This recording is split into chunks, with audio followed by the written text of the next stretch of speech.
Hi everybody, welcome to the channel. This is Rob.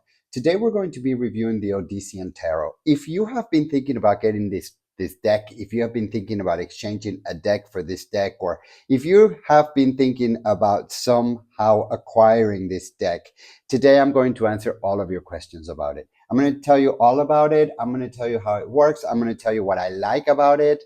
I'm going to tell you what I don't like about it. So at the end of the video, you will know exactly if this is going to be a deck that can be for you or that may not be for you. Okay. This is sort of an unwrapping without the box because I got this deck yesterday.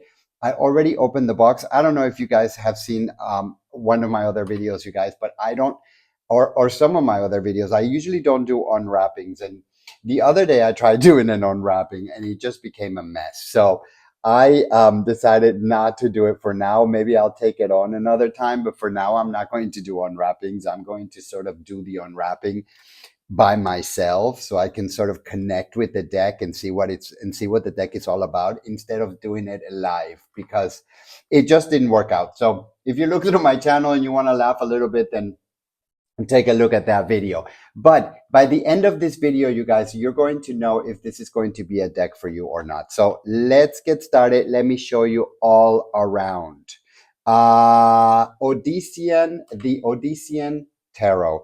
The creator of this deck is based in Canada. I got my deck from Canada. And like I said, it came to me yesterday.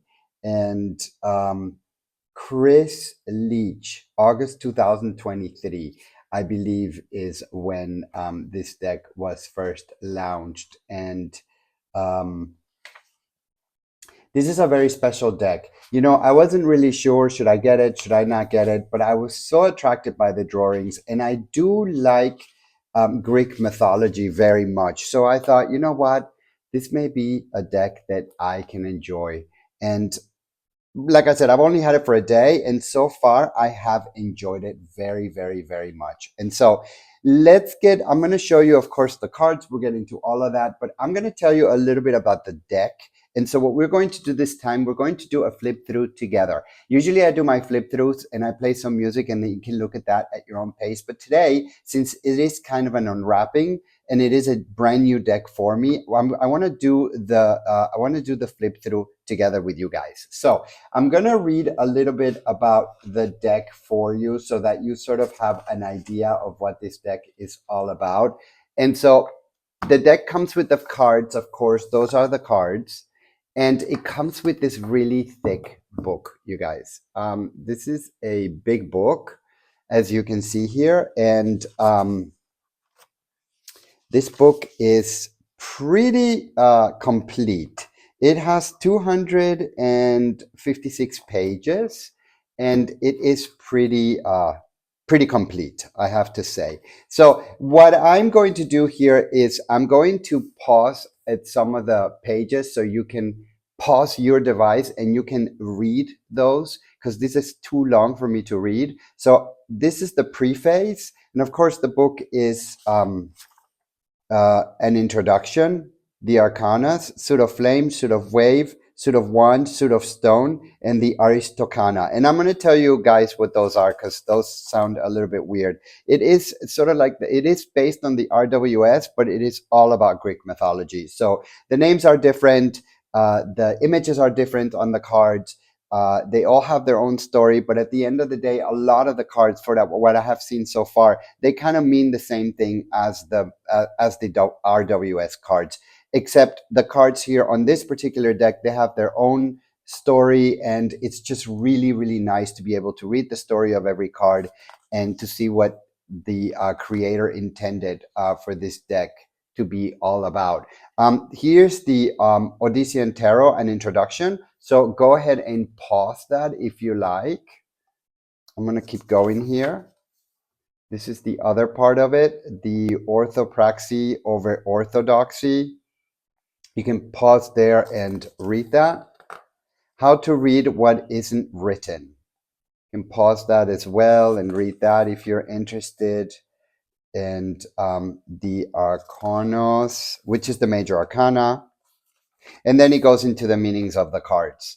So, which is, by the way, really nice. Each card is depicted on the book in color. So that is very, very nice. The book quality is okay. It's not that that that wonderful, but it still is a pretty good quality. And what I'm looking for here is I wanted to read this part of the book for you, how to read what isn't written. The Odyssean Tarot is divided into the Arcanas and Aristocana, corresponding to the traditional allocations of minor arcana and major arcana, respectively.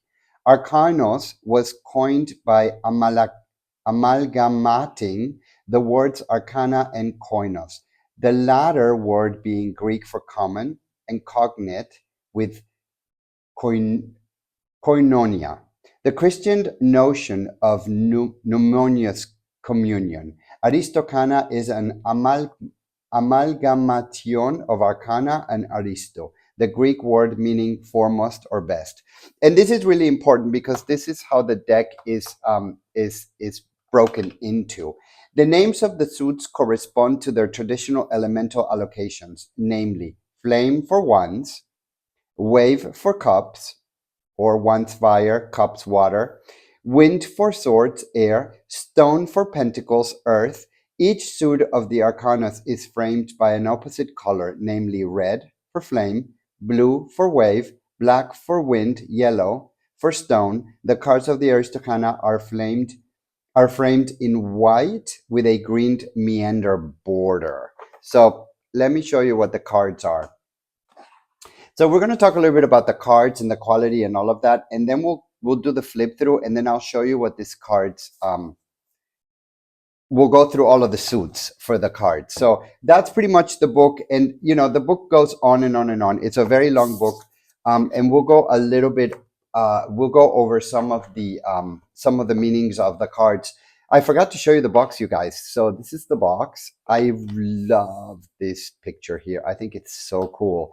This is an indie deck, you guys. So it does give you sort of that indie deck feeling to it, but materials are not the best, and it is not a cheap deck. And as I said, this deck came from Canada, and it's not a cheap deck, but it's not the best of materials. But I like it. I mean, I'm happy with it. I'm glad that it's in my collection. I haven't done readings with it, but I do intend to do readings with this deck. Now, actually, I'm very excited to do deck readings with this deck because I think I'm going to have a lot of fun with this, and it's sort of going to open my tarot path into something else that I haven't experienced yet. So for that, I'm very excited about this deck.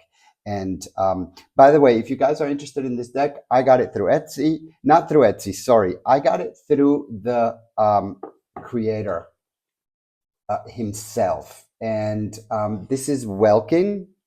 It's the name welkintarot.com. You can go to, and you can get this deck through there. And he's got a couple of other decks in there. I looked at some of the other decks. They're expensive, and this one was the one that really attracted me. So I went ahead and I bought this one only for now.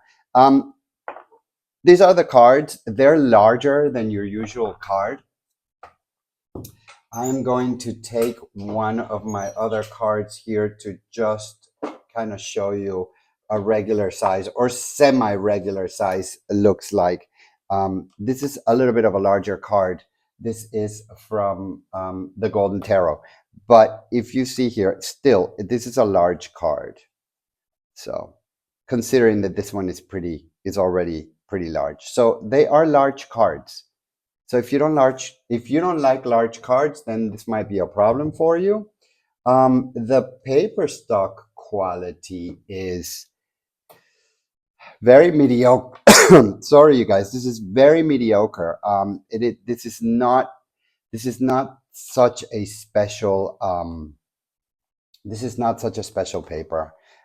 It really is not. It's very mediocre. The printing is okay. It's not the best printing, but you guys, I'm in love with the deck anyway. I mean, if you like slippery cards, this is a really good deck to have. If you like lighter cards, this is also a really nice deck to have. But once again, when it comes to the printing and when it comes to the paper, it's really not my favorite. It's not what I would have picked when creating a deck. And it's really not what my hands like to feel when holding a deck. The paper stock is thin, and for a larger card, I wish that the paper stock would have been a little bit thicker because it really calls for that. I'm not into gilding, but I do think that gilding would have been really cool on this deck, and it doesn't have it. Once again, I would never gild it myself or do any of that, but they chose not to do gilding on this deck. Also, for the frame, and each color means a suit, which is fine. I understand that he wanted to make it maybe a little bit more user friendly by using these colors, but I think that the frame takes a lot from the picture. It's very busy. Yes, of course, it is very Greek looking, but I think that the frame could have maybe been thinned out, or maybe yeah, I think that if this would have been frameless, it would have been better. But once again, you guys, I respect the creators, the creators artwork and how he or she chose to do the deck, and that's fine. But those are just personal choices, and there is some people out there, as we know in the community, that are going to cut it, and they're gonna make the card borderless. I'm not gonna do that, of course. They're gonna stay like this, and that's the end of that. This is the back of the card, which is reversible, as you can see. So if you read in reverse, this is really good. And these are the cards. I'm going to shuffle them after we look at them, because right now they're in order, and I don't want to take them out of order, so that we can look at the cards and we can go over them. You guys, I love the images on this deck. And I sort of like what I was doing before to connect with the deck. And by the way, I've connected with this deck so far. I mean, I've only had it on my hands for 5-6 hours, but and I just sort of like took one or two cards, and then I read from the book, and it just totally makes sense. Now, the images that you see on the cards don't really relate to the meaning of the cards in an RWS way, but they do relate in what he intended the cards to mean. So when you read it and look at it that way, then it all starts to make sense. So let's start with the red ones. And the red ones, as I read here, the red is for flame, which is wands. So this would be the suit of wands. Okay. So this is the ace of wands, two of wands, three of wands. Pretty cool, right? And I mean, and you can see some of the similarities there to the RWS. I mean, here's the boat, there's the water, there's him looking out at the water, sending the boats out. So some of them do have, that sort of RWS meaning to them, but some of them do not. So it's they're all different. Here's the four of wands. So it's usually a celebration. I mean, I guess you could see a celebration here, but not really. Five of wands, yeah. You can see some fighting here. You can see the boar running away from that as fast as he can. I actually kind of like that. Let me zoom in a little bit. Okay. This is the six of wands.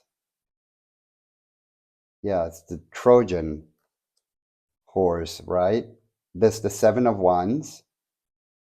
And for example, if we look at the seven of wands, and let's just, let's look at the seven of wands, and let's see what he has to say about the seven of wands. I'm going to set this here. And seven of flame, Perseus.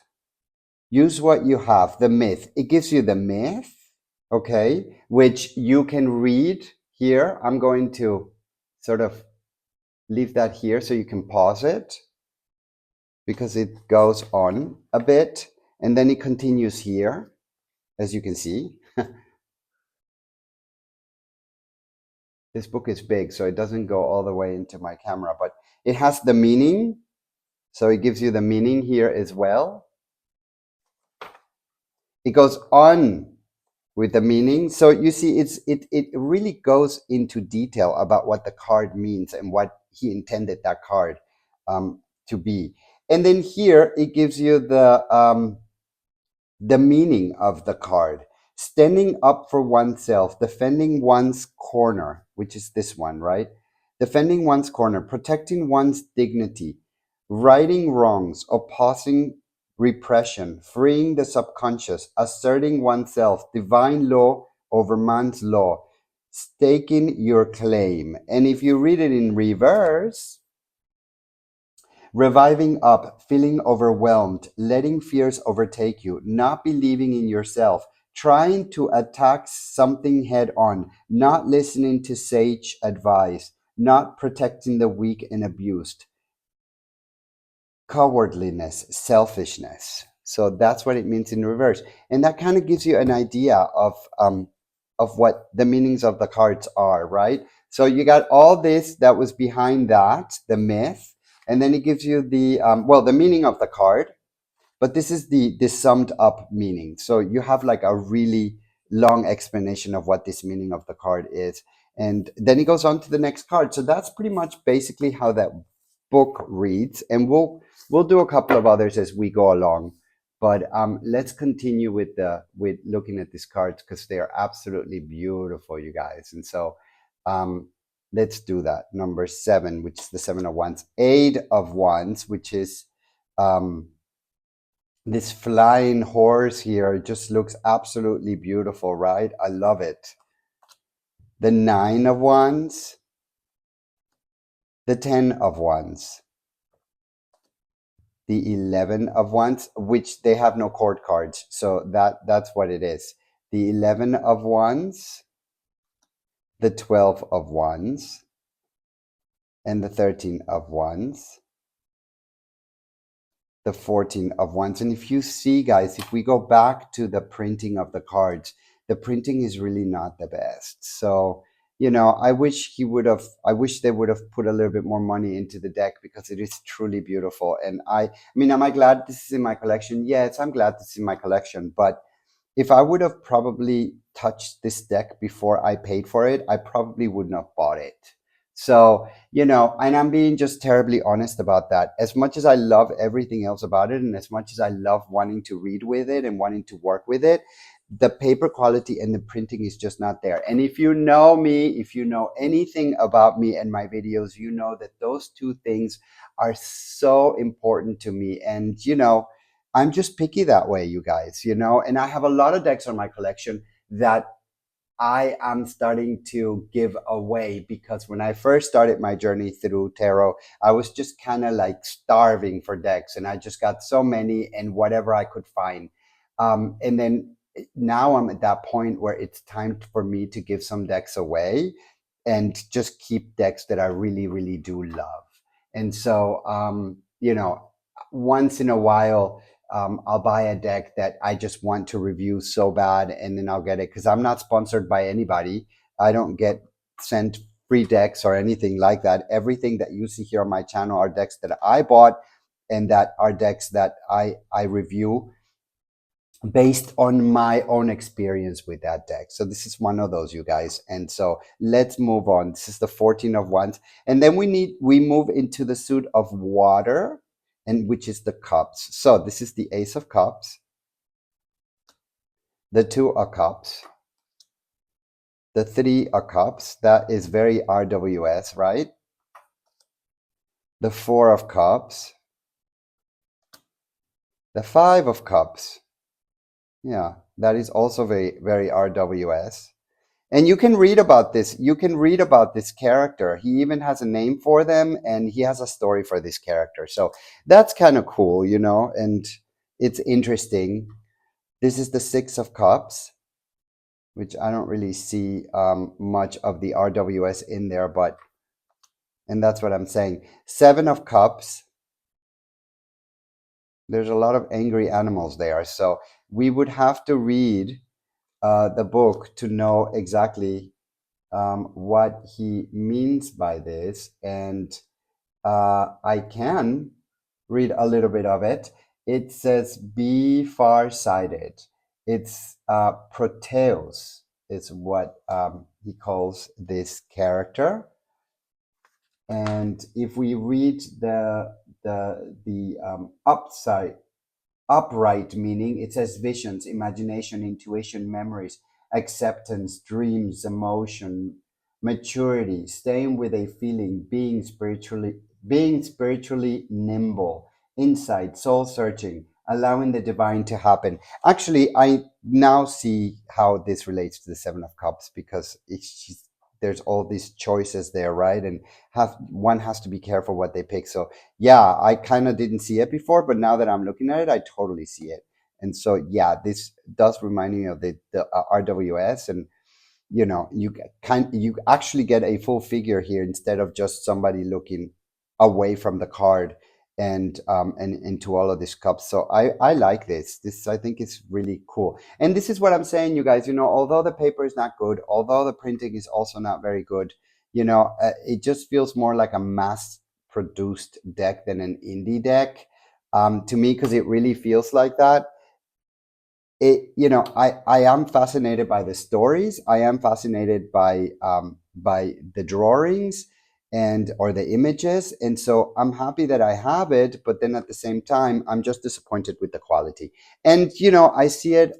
I call it as I see it. And I wish it wasn't like that for this deck, because I'm really fond of it, but it is like that. This is the Eight of Cups. This is the Nine of Cups. That's pretty. I like that. That's like a forest creature, right? Like a fae almost. The Ten of Cups. That's the 11 of Cups. The 12 of Cups. That's pretty. There's a lot of stuff going on there, right? This one is really upset. It looks like he has some snakes going on his head, and there's all these women figures. There's a lot. Looks like there's fighting going on, and it's fiery. You see a lot of red there. So if we look at the 12 of Cups, because usually that is a court card, right? What does he have to say about that? Let's see. Let's look at what he has to say about the 12 of Cups. Demon of wave the furies. Pursue virtue, it says. And if we take the synopsis of this card, it says taking action, following your heart, chivalry, emotional honesty, being swept off your feet, remorse, self-evaluation, passion, caring, daring, sensitivity, tough love, physic abilities, negotiator, poetic justice. Interesting. This is the 13 of Cups. This is the 14 of Cups. And now we get into the suit of black, which is, this is the swords. Yeah. Let me see. Blue for, no. Black for wind, yellow for stone. Yeah. Yeah, this is the swords. So this is the Ace of Swords. This is the Two of Swords. This is the Three of Swords. Four of Swords. Six of Swords. Seven of Swords. Eight of Swords. Nine of Swords. 10 of Swords. 11 of Swords. 12 of Swords. 13 of Swords. 14. Now we get into the yellow ones, which are yellow for stone. So these are the pentacles, you guys. So this is the one of the Ace of Pentacles, Two of Pentacles, an inclusive card here, two male figures, Three of Pentacles. This is a really nice, I like this image. This is the Four of Pentacles. Five of Pentacles. Wow, look at this. I hadn't seen this one before. She has many kids to take care of. It's almost like she has a whole orphanage there that she's being um, dealt with. Interesting card. Six of Pentacles. Seven of Pentacles. Eight of Pentacles. Remember, they don't call them pentacles here, huh? But we're calling them pentacles just for the sake of it, so we don't get so much more confused. And by the way, you guys, if you're starting with the RWS, or if you're starting with tarot, this might be a little bit confusing. I mean, at least at the beginning of my path through tarot, I couldn't do a deck like this. I mean, it took me years to kind of get to this deck, to sort of understand it. It took me a while to get to this stage, the Ten of Pentacles. And even when I read with this deck, I'm going to perhaps refer to the book. 11 of Pentacles, for example, the court cards, they're not court cards here. So I'm going to have to look at this Medusa. This is really, really a great, great image. I like it very much. Can see she's staring at you. She's staring at me. She's staring at us. But let's not stare too much at her, because we may become salt. um, the 13 of Pentacles, which is a court card. The 14 of Pentacles. And then this is what he calls, this is what he says are the and I keep referring to this book, you guys, because this is all new for me as well. These are the Aristocana, are framed in white with a green meander border. So I guess this would be like the major arcana. And so this would be the Fool. Number one of the major arcana, because I'm not going to call them like the Fool, the Priestess, the Emperor, because they're not. They're different. So this is number one of the major arcana. Number two. Number three. I mean, we can see some correlation to the RWS here, right? Number four, of course. Number five. I really like this image a lot. This is really a great image. And that's what I'm saying with the printing. The images are so wonderful that I think if the image would have been clearer, it just would have made such an impact, because these are such powerful images that I think that when the printing is not quality like it is here, then it really says a lot. And it says a lot about the cards, of course, but it also doesn't allow this picture to speak the way it needs to speak. If I'm making myself clear, I think that the fact that the printing is not good, it opaques the image. And so I find that sad, because I am very attracted to these images, and I find it sad, and I find it, yeah, it's sad. It's sad. I mean, I understand, everything costs money, and I understand it's a budget thing, and I understand, and I don't know what his budget was when he created this deck, and I know all of that, but still, and I'm not judging or anything. I'm just saying it would have been a lot better if the quality paper and the printing would have been better. And I've said that 3 or 4 times, and I repeat myself on that, because it really has a great impact on me. I wish I didn't really care so much about the paper quality and the printing and the colors, and but I'm a presentation freak, and I'm just, I studied marketing, and so all of these things. I think that a deck is really beautiful for the images and everything, but I think that a product needs to have a good presentation. And if your product doesn't have good presentation, or if your product is a cheap quality product, I think half of the bottle is lost.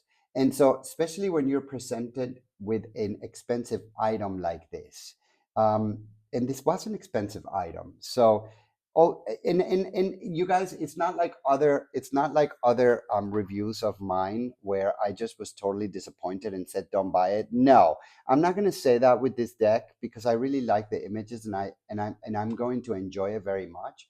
But I am disappointed in a way about this. So about the printing and the quality of the paper and in the frame, maybe I think it just could have been so much better. What a fabulous, I mean, and if you read this book, the stories, he is so talented, the creator, that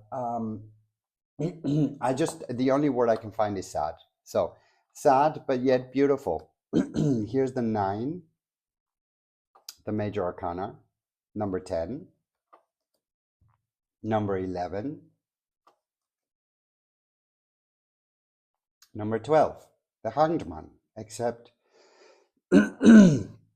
he is not really, he's hanging, but no, he's not really hanging.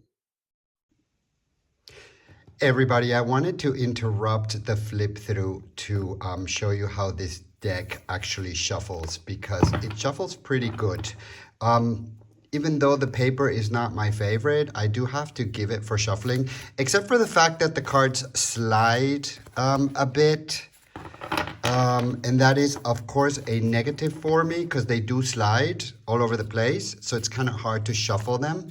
They are too long to hold them otherwise. So, I mean, if you want to hold them like this, it's almost impossible because they're very long. Unless you have very, very long fingers, which I don't. So shuffling like this is impossible.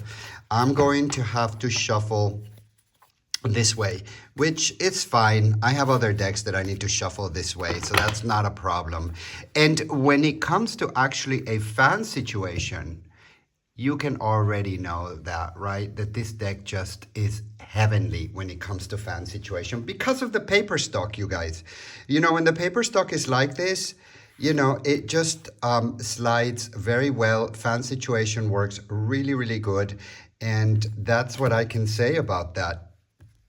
Unfortunately, it is not my paper stock of preference, and I've already said that on the video, but that's how it shuffles, and that's how it is when it comes to manageability. This is how this deck works. I hope that helps you guys, and now we continue with our flip through. Number 13, or the Death card. Number 14, interesting image here. As you can see, hermaphrodite. Number 15, number 16, number 17. That's just a beautiful card. Number 18, number 19, or the Sun card. It's a very nice card. I like it very much. Number 20, and finally number 21. So there you have it, you guys. That was the review for the wonderful Odyssean Tarot. I hope you enjoyed that. Don't forget to subscribe to the channel. And like I always say, you guys, until the next time, thank you for watching. We'll see you soon.